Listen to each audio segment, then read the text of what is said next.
नमस्कार, आप देख रहे हैं हमारा विशेष प्रोग्राम आपकी आवाज़ और आपकी आवाज़ कार्यक्रम को लेकर एक बार फिर हम आपके सामने मौजूद हैं और इस बार हम देहरादून के बल्लीवाला चौक एक कॉलोनी में स्थित है और बात करेंगे इस वक्त का जो सबसे गरमाया मुद्दा है देहरादून और पूरे उत्तराखंड के अंदर भू कानून, जिसको लेके कहीं ना कहीं मैदान और पहाड़ के बीच में एक जंग सी नज़र आ रही है।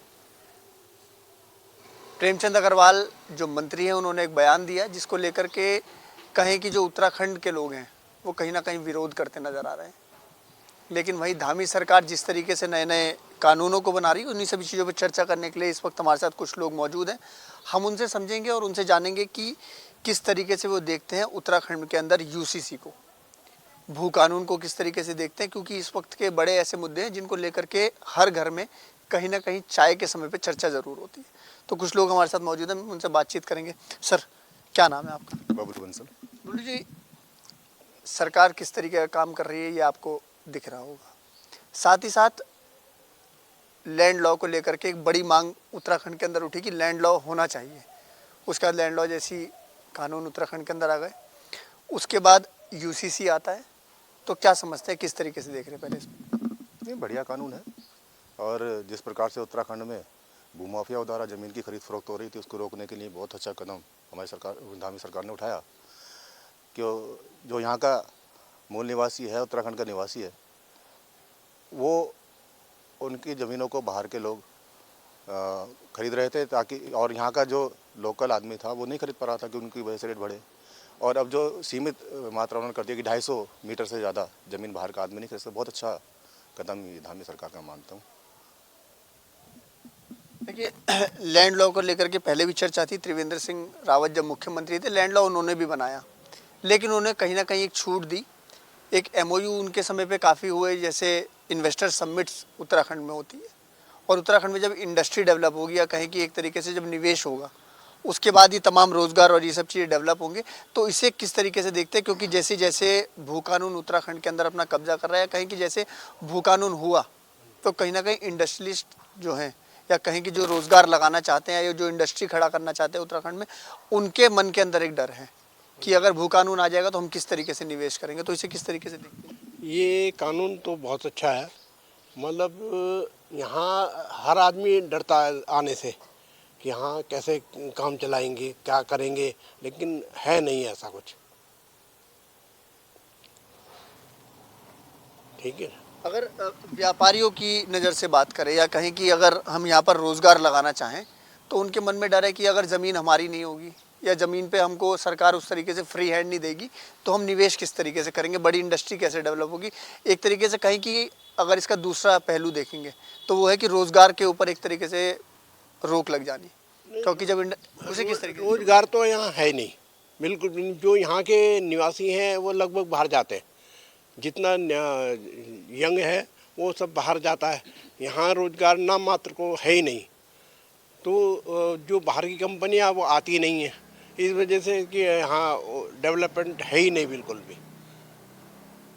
ये चलिए, इन्होंने कहा कि रोज़गार की अगर बात करें तो उत्तराखंड के अंदर रोज़गार कम देखने को मिलता है, लेकिन उसके बाद जब भू कानून जैसा लॉ उत्तराखंड के अंदर आता है तो जो निवेश करने वाले लोग हैं वो डरते हैं और इससे और कहीं ना कहीं जो सरकार की ज़मीन है वो बचती ज़रूर है, लेकिन जो निवेश है करने वाले लोग डरते हैं। सर, किस तरीके से देखते हैं भू कानून को और क्या कुछ समझते हैं?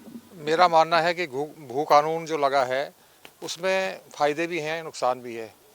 नुकसान ये है कि जो इंडस्ट्रियल हैं, जो संस्थाएं खोलना चाहते हैं या रोज़गार के अवसर उत्पन्न करना चाहते हैं, उनको उस तरह का जो है इसमें छूट देनी चाहिए, ना कि ये जो कॉलोनी काट के भूमाफिया लोग जो हैं उल्टा सीधा जो है प्लॉटिंग कर रहे हैं उसको रोका जाए। वो ठीक है, उस दिशा में ये अच्छा कदम है।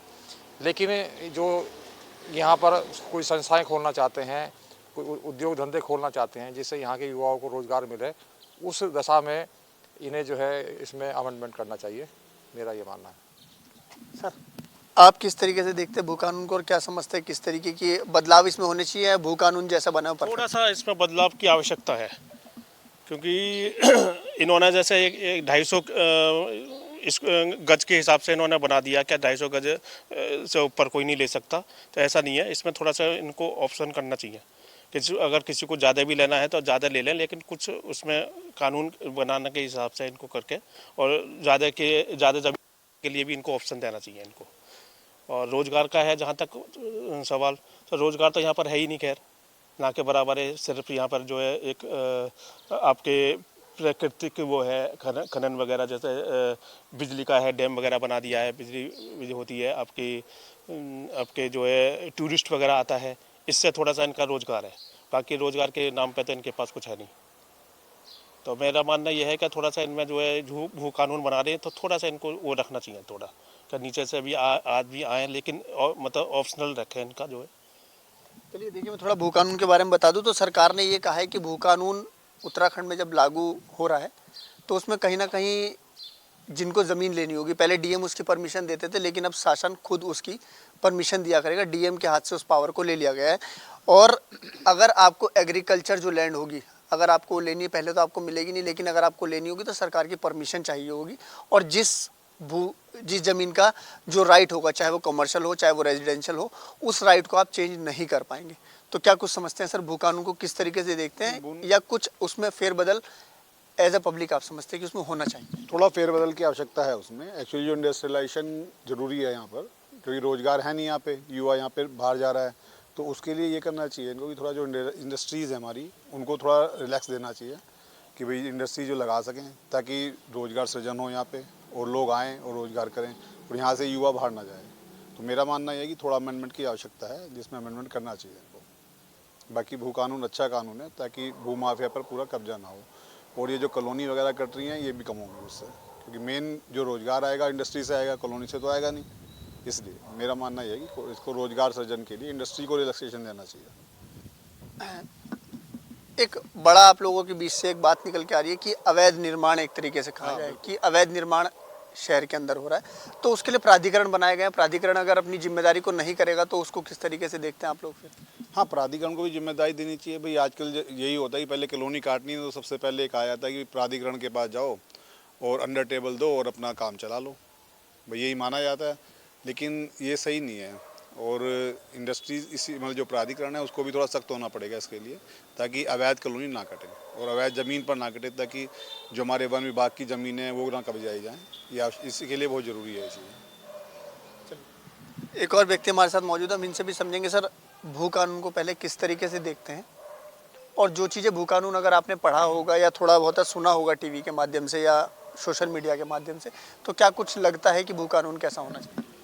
अभी तक जो मैं समझ पाया हूँ कि भू कानून जो यहाँ की सरकार ने लागू करने जा रही है, उसमें अभी तक यही समझ में आया है कि जो अवैध प्लॉटिंग हो रही है उसको रोकने के लिए हो रहा है, या फिर अवैध रूप से कब्जा हो रहा है उसके लिए, उसको रोकने के लिए किया जा रहा है। परंतु इसका एक दूसरा जो पहलू वही है जो अभी बाकी सब लोग भी बोल रहे हैं आपके साथ, कि अगर हम बाहर से आने वाले किसी को यहाँ पर ज़मीन नहीं देंगे तो वो अपने किसी भी उद्योग को जैसे यहाँ लगाएगा। जैसे अभी जो जितना भी इंडस्ट्री एरिया है वो बना हुआ है, लेकिन अभी बाहर जो भी इंडस्ट्री बाहर आ चाहिए उसको एक तरह से एक ज़मीन चाहिए होती है, चाहे वो कैसे ही मिले उसको, तो उसके लिए कोई प्रावधान इसमें रखे जाने चाहिए। और अगर वैसा रहेगा तो ठीक है। हाँ, जो जिस तरह ज़मीन के रेट यहाँ बढ़ रहे हैं, आप देख रहे होंगे कि अभी कुछ ही सालों में इतने रेट यहाँ बढ़ गए, तो वो भी अगर ये जो कानून है अगर कायदे से लागू होगा तो वो रेटों में कुछ कमी आएगी। लेकिन हाँ, साथ में प्रदेश के विकास को ध्यान में जरूर रखना पड़ेगा। चलिए, एक और व्यक्ति है हमारे साथ मौजूद। सर, भू कानून किस तरीके से समझ रहे हैं और क्या कुछ बदलाव समझते हैं, या एक बिल्कुल परफेक्ट है भू कानून? भू कानून तो वैसे परफेक्ट ही है, लेकिन जैसा कि इंडस्ट्रीज वगैरह जो है उनके लिए ज़मीनें जो है अवेलेबल होनी चाहिए, ताकि सब लोगों को रोज़गार मिल सके और ताकि यहाँ पे व्यापार बढ़ सके। और बस लोग जो युवा है वो यहाँ से घर से बाहर ना जाएं, और ताकि उनको यहाँ पे आसानी से रोज़गार मिल सके। जैसे जैसे भू कानून की बात चली, एक और मुद्दा, मैं काफ़ी दिन से इस पर कई प्रोग्राम किया, कई लोगों के बीच में गया, उनसे बातचीत करी, तो उनका मानना ये है कि उत्तराखंड के अंदर जो इस वक्त एक बड़ा मुद्दा है वो है कि मूल निवास कौन है, उत्तराखंड का मूल निवासी कौन है। लोग कह रहे हैं कि हम यहाँ पर तब आ गए जब ये उत्तराखंड बना नहीं था, लेकिन तभी भी हमको यहाँ पर मान्य राज्य में इस तरीके का उपहास उड़ाया जाता है, कहीं कि इस तरीके की उनको वेटेज नहीं मिलती कि वो उत्तराखंड के निवासी हैं, उनको उत्तराखंड से बाहर का माना जाता है। और अन्य अगर प्रदेशों की बात करें तो वहाँ पर उत्तराखंड के लोगों को सराखों पर बिठा के रखते हैं। वो कहते हैं उत्तराखंड के व्यक्ति है। योगी आदित्यनाथ उत्तर प्रदेश के अंदर मुख्यमंत्री है, लखनऊ की मेयर उत्तराखंड की है, दिल्ली में कई विधायक उत्तराखंड के हैं, लेकिन उनके साथ इस तरीके का व्यवहार नहीं होता। लेकिन उत्तराखंड के अंदर जो लोग पहले से रह रहे हैं उनके साथ इस तरीके का व्यवहार होता है। उसे किस तरीके से देखते हैं? उत्तराखंड के अंदर अब अभी जैसे मैं बात करूँ, मैं यहाँ पे पिछले करीब 15 नाम भी बताइएगा अपना। मैं डॉक्टर धीरेन्द्र कुमार, और लगभग पिछले 15 साल से मैं यहाँ पर हूँ। और यहाँ पर एक जो है देखा जाता है कि उत्तराखंड मीन्स अब यहाँ पे जो मेन अभी जो ये देहरादून है, यहाँ पर देखा जाए कोई ना कुछ पहाड़ी लोग, मतलब जो पहाड़ से आए हुए हैं वो लोग यहाँ बसे हुए हैं, कुछ लोग मैदान से जो आए हुए यहाँ बसे हुए हैं, कुछ जो लोग यहाँ नौकरी करते हैं वो भी आए हैं। तो जो लोग यहाँ 10 साल से रह रहे हैं तो वो भी अपने को उत्तराखंड का ही बोलेंगे एक तरह से, जिसकी पूरी ज़िंदगी, जिसने अपनी नौकरी यहाँ शुरू कर ली और बच्चों को यहाँ पढ़ा लिया और वो भी एक तरह से उत्तराखंड का निवासी हो गया। तो ये चीज़ों को ध्यान रखना चाहिए भाई कि किसी के साथ ऐसा सौतेला व्यवहार नहीं होना चाहिए। और हाँ, जो लोग उत्तराखंड के रहने वाले पहले से ही हैं उनके लिए भी है वही चीज़ है। ये सब मिला के हम देखेंगे तो भाई जो ज़मीनों के रेट बढ़ रहे हैं, जो लोग पहाड़ में रहते हैं, जिनके वहाँ पे क्या है, पहाड़ों में बच्चों को पढ़ाने के लिए स्कूल नहीं प्रॉपर नहीं है, तो वो बच्चों को पढ़ाने के लिए यहाँ भेजते हैं। तो मतलब पहाड़ से उनको मैदान की तरफ आना पड़ रहा है। तो ये लड़ाई जो है वो पहाड़ मैदान की है। इसमें उत्तराखंड मूल निवास, अब जो भी सरकारी, मैंने पूरा ढंग से पढ़ा नहीं है लेकिन क्या है, लेकिन हाँ, जो व्यक्ति अपना यहाँ पर अपनी सेवाएं दे रहा है किसी भी गवर्नमेंट में या प्राइवेट के किसी भी संस्था में, तो उसको अधिकार होना चाहिए भाई वो यहाँ का है, वो यहाँ का एक तरह से निवासी हो गया है। अब मूल निवासी और ये जो निवास है, ये भाई ये सब काम जो है सरकार को तय करने वाली बात है। ये जो जैसा कहेंगे वो जो जैसा चाहेंगे वैसा बनाएंगे, लेकिन एक जो अधिकार मिलना चाहिए वो सबको बराबर मिलना चाहिए। बिल्कुल, हमारा देश का संविधान हमको इस चीज़ की इजाज़त देता है कि कोई भी व्यक्ति कहीं का भी हो, हिंदुस्तान का अगर वो व्यक्ति हो, किसी भी राज्य में जा कर के रह सकता है क्योंकि वो हिंदुस्तान का निवासी है। सर, किस तरीके से देखते हैं इस बात को कि जो पहाड़ मैदान की लड़ाई चल रही है उसमें कई लोगों को ये कहा जा रहा है कि वो बाहरी हैं, उन्होंने उत्तराखंड में आकर कब्जा कर लिया, किस तरीके से देखते हैं? क्या कुछ ऐसे बाहरी और पहाड़ी ये तो गलत चीज़ है, ये होना नहीं चाहिए क्योंकि सभी लोग अब साथ के ही हैं। अब जो यूपी में हैं थे और जो उत्तराखंड में आ गए हैं, अब बहुत सारे, अब ये देखिए हमारे यहाँ पर यूसीएफ है फेडरेशन, वहाँ पर यही दिक्कत है। उन लोगों को इशू आ रहे हैं कि भाई हमने शुरू करी थी यूपी से नौकरी, तुम्हारा पीएफ ग्रेचुटी वहाँ की दे ही नहीं रहे हैं वो लोग।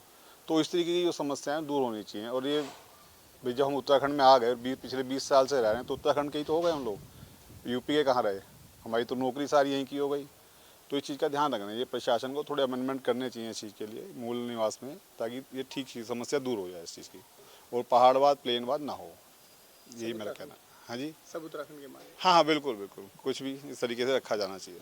बिल्कुल, देखिए ये बात बिल्कुल सही है कि जो उत्तराखंड के अंदर रहने वाला है या जो उत्तराखंड की बात करे वो उत्तराखंडी हुआ। पहाड़ मैदान की बात करना, जो विवाद चल रहा है उसको लेके मुझे लगता है कि आने वाले जो चुनाव होगा उसमें बड़ा मुद्दा बनने जा रहा है पहाड़ और मैदान। सर, किस तरीके से देखते हैं इस वाक्य को, जो पहाड़ मैदान चल रहा है और जो लोगों का कहना है कि हम कई साल से यहाँ पर रह रहे हैं लेकिन इस तरीके का व्यवहार उनके साथ हो रहा है? देखिए, जो उत्तराखंड में 20 साल से 30 साल से यहाँ पर रह रहा है, उनको भी मूल निवास प्रमाण पत्र बनाने जाना पड़ता है तहसील, तो उनका बन नहीं पाता। उसका कारण ये है कि उनको कहते हैं तुम यहाँ का रिकॉर्ड दिखाओ 30 साल 1985 का या सन 2000 का। अब वो 20 साल से 25 साल से यहाँ पर रह रहा है, तो उसको भी यहाँ का निवासी माना जाना चाहिए, उसका मूल निवास यहाँ का बनना चाहिए। तो बिल्कुल सही बात है। और जो यूपी से, सहारनपुर से, बिजनौर से या अन्य राज्यों से यहाँ पर आए हुए लोग रह रहे हैं, उनको बहुत परेशानी होती है, जबकि वो यहाँ रह रहे हैं, यहीं काम कर रहे हैं, यहीं रोज़गार कर रहे हैं, यहीं उनके बच्चे हुए, यहीं बड़े हुए।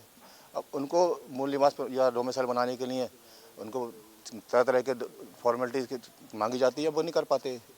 तो यहाँ चाहे वो पहाड़ से आए हुए, ऊपर से आए हुए हैं, चाहे प्लेन से नीचे के आए हुए हैं, जब उत्तराखंड में रह रहे हैं सब उत्तराखंडी हैं हम सब। और इसी की भावना के साथ हमें यहाँ पर काम करना चाहिए कि हम सब उत्तराखंडी हैं। इसके विकास के लिए हमें सबको काम करना पड़ेगा और इस भावना को हमें ख़त्म करना पड़ेगा कि हम देसी हैं या उत्तराखंड के हैं। इससे हट के हमें काम करने की ज़रूरत है और सबका मूल निवास, सबको यहाँ पर मूल निवासी माना जाना चाहिए। सर, आप क्या समझते हैं इसमें, जो पहाड़ और मैदान की लड़ाई चल रही है, या कहीं की जो लोग उत्तराखंड के ही हैं, पहाड़ मैदान कहना शायद थोड़ा गलत हो सकता है, लेकिन कहीं की जो उत्तराखंड का ही व्यक्ति जो कई साल से रह रहा है? ऐसा है, मेरा परिवार करीब 90 साल से यहाँ रहता और हमें प्रमाण पत्र बनवाने के लिए बड़ा पेपर बिलने पड़े कि नहीं बन रहा था। और हमें ऐसी नज़रों से देखा जाता है कि ये प्लेन के हैं, और हम प्लेन के होने के जन्म हमारा हुआ, और हम ऐसी नज़रों से हमें देखते हैं ये प्लेन के हैं। पहाड़ीवाद हमारे साथ ऐसा लगा रखा कि प्लेन का है, ये हम पहाड़ी है, हम ये काम इनके साथ काम नहीं करेंगे।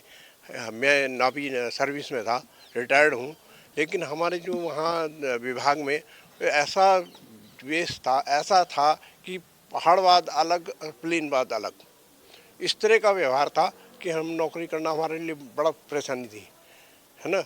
90 साल हो गए वहीं यहाँ रहते हुए मेरे परिवार को। हमारे फादर कलम टाउन में नौकरी करके आए हैं, 70 साल उन्होंने वहाँ नौकरी करी, 60 साल, है ना। और मैं भी नौकरी पे था, लेकिन हमें इस तरह का व्यवहार झेलना पड़ रहा है उत्तराखंड में कि हम पहाड़ी तुम प्लेन, हाँ, इस तरह का बहुत गलत है। बिल्कुल, देखिए कुछ लोगों की ये पीड़ा है कि उनकी जन्मभूमि और कर्मभूमि दोनों उत्तराखंड रही। उन्होंने उत्तराखंड जब नहीं बना था तब भी यहीं पर था, और उत्तराखंड बनने के बाद भी वो यहीं पर है, लेकिन उनके साथ जो सौतेला व्यवहार किया जाता है उसको लेकर के कहीं ना कहीं उन्होंने अपनी पीड़ा व्यक्त की कि अगर हम बात उत्तराखंड की करते हैं तो वो भी इस चीज़ में आगे रहते हैं कि उत्तराखंड के अंदर कुछ अगर गलत होता है तो वो साथ देते हैं, लेकिन उत्तराखंड के अंदर जो पहाड़ मैदान की लड़ाई है उसमें इनको अलग रखा जाता है। सर, क्या समझते हैं इन सब चीज़ों से? भाई मेरा मानना तो ये है, ये उत्तराखंड हो, उत्तर प्रदेश हो, सब भारत के तो राज्य हैं। इसमें क्या उत्तराखंड और क्या देसी और क्या पहाड़ी हो, सब लोग जो हैं इंसान हैं और इसी देश के वासी हैं। कोई पाकिस्तान के तो नहीं है उत्तराखंड वाले कि जो उत्तराखंड वाले कहते हैं ये देसी हैं, पहाड़ी हैं। जब ये स्टेट नहीं बना था तब भी तो ये लोग हमारे साथ रहे, हमारे साथ काम किया इन्होंने। हमने तो कभी पहाड़ प्लेनवाद नहीं किया है। जब से उत्तराखंड बना है तब से ये पहाड़ प्लेनवाद हो गया है, ये बहुत गलत है। ये भारत के अंदर है, सब भारत के वासी हैं और सब एक हैं, हमें एक साथ रहना चाहिए। और जो ये हो रहा है गलत हो रहा है, मैं इसका पूर्ण रूप से विरोध करता हूँ। ये पहाड़ और जो प्लेनवाद हो रहा है गलत है। सर, पहाड़ और प्लेन की बात चल रही होगी, सोशल मीडिया आप चलाते होंगे, वरना अखबार और तमाम ऐसे माध्यम है जिस पे आपने देखा होगा कि पहाड़ और प्लेन इस तरीके की बातें चल रही है, तो इसे किस तरीके से देखते हैं? कब से उतरा? तो मैं यहाँ 1987 में यहाँ आ गया था। मेरी वाइफ पौड़ी में थी, उस समय भी जो देसी और विदेशी हुआ करता था यहाँ पर। एक कुछ लोग बैठ कर जो ये करते थे, प्लेन की आ गई हैं, इनसे बात नहीं करनी, इनको मकान नहीं देना, इनको ये नहीं करना, वो करना। किराए पे भी लेने में इनको बड़ी दिक्कत हुआ करती थी। और मैंने भी अपना मूल निवास बनाया था, सर्टिफिकेट बनाया, उसमें मेरे बनाने में भी बड़ी दिक्कत आई। क्या जी पहले रिकॉर्ड लेके आओ, कहाँ के हो क्या नहीं है। तो अब बताओ, क्या जो अगर इस टाइप से बात ये करेंगे तो कैसे काम चलेगा। पॉलिटिक्स में भी यही बात करते हैं, प्लेन के हैं तो उनको प्लेन के हैं उनको वो नहीं देनी, कोई महत्व नहीं देना। देश आपके पहाड़ी हैं तो उनको दे दो। जैसे अब ये हमारे एक कपूर साहब थे, काफ़ी सीनियर थे यहाँ पे, 9 बार के ये विधायक रहे, सीएम के दावेदार थे।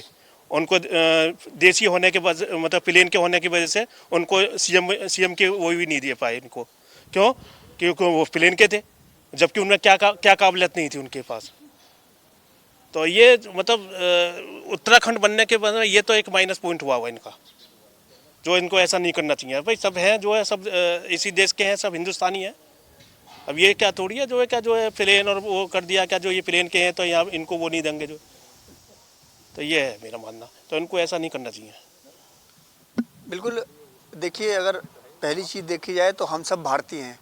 उसके बाद जो जहाँ पर रह रहे हैं, जो महाराष्ट्र में रह रहे हैं मराठी, जो किसी और क्षेत्र में रह रहा है वो कुछ और, गुजरात में रहने वाला गुजराती, उत्तराखंड में रहने वाला उत्तराखंडी, जो जिस प्रदेश की बात करे और जो प्रदेश के हित में सोचे, और वहाँ पे रहने वाला व्यक्ति अगर उस प्रदेश के हित की बात करता है तो उसे उसी तरीके से देखना चाहिए। और बात करें यूसीसी और भू कानून को लेकर के, तो लोगों की, आम जनता की यही राय है कि कहीं ना कहीं इसमें थोड़े बहुत बदलाव होने चाहिए और निवेश उत्तराखंड के अंदर बढ़ना चाहिए, जिससे कि टूरिज़्म के अलावा भी इंडस्ट्री यहाँ पर डेवलप हो। कहीं ना कहीं उससे आर्थिकी में एक बड़ा धक्का लगेगा, एक बड़ा फ़ायदा मिलेगा, जिससे उत्तराखंड के अंदर जब रोज़गार बढ़ेगा तो निश्चित तौर पे उत्तराखंड फ़ायदे में आएगा और रहने वाले जो लोग हैं उन सबको फ़ायदा मिलेगा। कैमरा पर्सन वीरेंद्र थपलियाल के साथ जगह 24/7 के लिए देहरादून से संचित शर्मा।